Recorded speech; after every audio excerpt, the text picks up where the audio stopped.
वैदिक ज्योतिष में उत्तरा फाल्गुनी नक्षत्र 12वां नक्षत्र है। यह सिंह राशि के 26 डिग्री 40 मिनट से कन्या राशि के 10 डिग्री 00 मिनट तक फैला हुआ है। उत्तरा फाल्गुनी का अर्थ है दूसरा लाल तारा या बाद का वसंत का तारा। इसका प्रतीक पलंग या चारपाई के 4 पैर हैं, जो आराम, सुरक्षा और स्थिरता को दर्शाते हैं। इस नक्षत्र के देवता आर्यमन हैं, जो मित्रता, साझेदारी और सामाजिक नियमों के देवता हैं। यह नक्षत्र नेतृत्व, परोपकार, सामाजिक सेवा और सफलता से जुड़ा होता है। ज्योतिष में उत्तरा फाल्गुनी नक्षत्र को नेतृत्व, सामाजिक सेवा और स्थिरता का नक्षत्र माना जाता है। इस नक्षत्र में जन्मे लोग अक्सर जिम्मेदार, परोपकारी और अपने कार्यों में सफल होते हैं। इनके पास दूसरों का मार्गदर्शन करने और उन्हें प्रेरित करने की स्वाभाविक क्षमता होती है। उत्तरा फाल्गुनी नक्षत्र के देवता आर्यमन है, जो मित्रता और साझेदारी के संरक्षक हैं। इसलिए इस नक्षत्र के लोग अक्सर सामाजिक, सहायक और सुखी संबंध बनाए रखने वाले होते हैं। ये दूसरों की मदद करने में विश्वास रखते हैं और समाज में सम्मानित होते हैं। इस नक्षत्र का स्वामी ग्रह सूर्य है, जो अधिकार, आत्मसम्मान और नेतृत्व का प्रतीक है। इसलिए उत्तरा फाल्गुनी नक्षत्र के लोग आत्मविश्वासी, दृढ़निश्चयी और नेतृत्व क्षमता वाले होते हैं। ये अक्सर प्रशासनिक, सरकारी या सामाजिक सेवा के क्षेत्र में सफल होते हैं। उत्तरा फाल्गुनी नक्षत्र में जन्मे पुरुष आम तौर पर बहुत जिम्मेदार, सम्मानित और परोपकारी होते हैं। वे अपने कर्तव्यों को गंभीरता से लेते हैं और दूसरों के लिए एक उदाहरण स्थापित करते हैं। ये दृढ़निश्चयी और मेहनती होते हैं और अपने लक्ष्यों को प्राप्त करने के लिए कड़ी मेहनत करते हैं। इनकी सबसे बड़ी खासियत इनकी ईमानदारी और विश्वसनीयता होती है। ये अपने दोस्तों और परिवार के प्रति बेहद वफादार होते हैं। हालांकि कभी कभी ये थोड़े जिद्दी या अति आत्मविश्वासी हो सकते हैं, जिससे इन्हें सावधान रहना चाहिए। इन्हें आलोचना पसंद नहीं होती और ये अपने विचारों पर अटल रह सकते हैं। पारिवारिक जीवन में ये अपने परिवार के प्रति समर्पित होते हैं और उन्हें सुरक्षा और स्थिरता प्रदान करना चाहते हैं। इन्हें अपने स्वास्थ्य का ध्यान रखने की जरूरत होती है, खासकर हृदय और आंखों से जुड़ी समस्याओं के प्रति। ये अक्सर धनवान और प्रतिष्ठित होते हैं। उत्तरा फाल्गुनी नक्षत्र में जन्मी महिलाएं अक्सर गरिमापूर्ण, जिम्मेदार और प्रभावशाली होती हैं। इनमें एक स्वाभाविक अधिकार होता है और ये लोगों को अपनी ओर आकर्षित कर लेती हैं। ये आत्मनिर्भर, बुद्धिमान और व्यावहारिक होती हैं। इन्हें अपने घर को अच्छी तरह से प्रबंधित करना और सामाजिक कार्यों में भाग लेना पसंद होता है। ये अच्छी गृहिणी होती है और अपने घर को खूबसूरती से सजाती है। ये अपने जीवन साथी के प्रति प्यार करने वाली और वफादार होती है। इन्हें सामाजिक सेवा, शिक्षा या प्रशासन के प्रति विशेष रुचि हो सकती है। हालांकि कभी कभी ये थोड़ी अहंकारी या कठोर हो सकती हैं, जिससे इन्हें सावधान रहना चाहिए।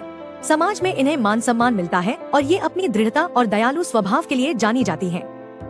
उत्तरा फाल्गुनी नक्षत्र के जातकों के लिए विशेष रूप से विवाह और साझेदारी हेतु कुछ नक्षत्र अत्यंत अनुकूल माने गए हैं। इनमें श्रवण नक्षत्र ज्ञान और समझदारी के साथ एक गहरा संबंध बनाता है, जबकि हस्त नक्षत्र की रचनात्मकता उत्तरा फाल्गुनी के व्यावहारिक स्वभाव के साथ उत्कृष्ट मेल खाती है।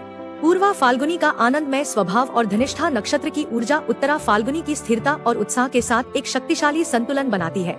इसके अतिरिक्त चित्रा नक्षत्र की आकर्षक प्रकृति उत्तरा फाल्गुनी की नेतृत्व क्षमता को पूरक करती है और शतभिषा नक्षत्र की खोजी प्रवृत्ति उनके सामाजिक स्वभाव से मेल खाती है। स्वाति नक्षत्र का स्वतंत्र और सामाजिक स्वभाव भी उत्तरा फाल्गुनी की प्रकृति के साथ सामंजस्य स्थापित करता है और विशाखा नक्षत्र का दृढ़ संकल्प उत्तरा फाल्गुनी के अधिकार के साथ एक अच्छा तालमेल बनाता है।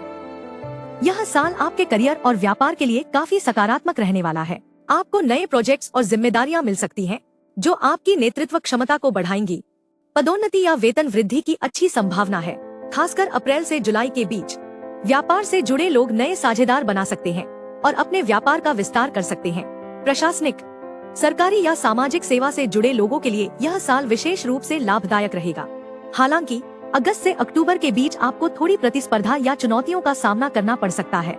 ऐसे में धैर्य और संयम से काम लेना होगा। प्रेम और रिश्तों के मामले में यह साल बहुत मधुर और स्थिर रहेगा। साल की शुरुआत से ही आपके रिश्तों में प्यार, विश्वास और समझदारी बनी रहेगी। अविवाहित लोगों के लिए नए रिश्ते बनने की प्रबल संभावना है और ये रिश्ते गंभीर और स्थायी हो सकते हैं। विवाहित लोगों को अपने पार्टनर के साथ गहराई से जुड़ने के अवसर मिलेंगे और आप एक दूसरे के साथ अधिक समय बिता पाएंगे। जून से सितंबर और दिसंबर के महीने रिश्तों के लिए विशेष रूप से शुभ रहेंगे। कुल मिलाकर आपके रिश्तों में खुशी और सामंजस्य बना रहेगा। आर्थिक रूप से यह साल आपके लिए बहुत अच्छा रहेगा। आपकी आय के स्रोत बढ़ेंगे और आप बचत करने में सफल रहेंगे। पुराने निवेश से भी आपको लाभ मिल सकता है। आपको सोच समझकर निवेश करने की सलाह दी जाती है, खासकर अचल संपत्ति या दीर्घकालिक योजनाओं में। मई, सितंबर और जनवरी 2026 के महीने आर्थिक रूप से विशेष रूप से शुभ रहेंगे। अप्रत्याशित लाभ या विरासत मिलने की भी संभावना है। आप अपनी वित्तीय स्थिति को मजबूत और सुरक्षित करने में सफल रहेंगे। स्वास्थ्य के लिहाज से यह साल आपके लिए सामान्यतः अच्छा रहेगा। आपकी ऊर्जा का स्तर ऊंचा रहेगा और आप स्वस्थ और सक्रिय महसूस करेंगे। हालांकि आपको हृदय और रक्तचाप से जुड़ी छोटी मोटी समस्याओं का ध्यान रखना चाहिए, इसलिए खानपान का ध्यान रखें और तनाव से बचें। नियमित व्यायाम, संतुलित आहार और पर्याप्त आराम अपनाएं। मानसिक शांति के लिए ध्यान और योग का अभ्यास करें। कुल मिलाकर यदि आप अपनी सेहत का ध्यान रखेंगे तो यह साल आपके लिए ऊर्जावान और स्वस्थ रहेगा। अगर आप भी लेना चाहते हैं देश दुनिया की तमाम जानकारी तो आज ही सब्सक्राइब करें हमारे चैनल को। साथ ही नीचे दिए बेल आइकन को जरूर दबाएं ताकि हर अपडेट आप तक पहुंच सके।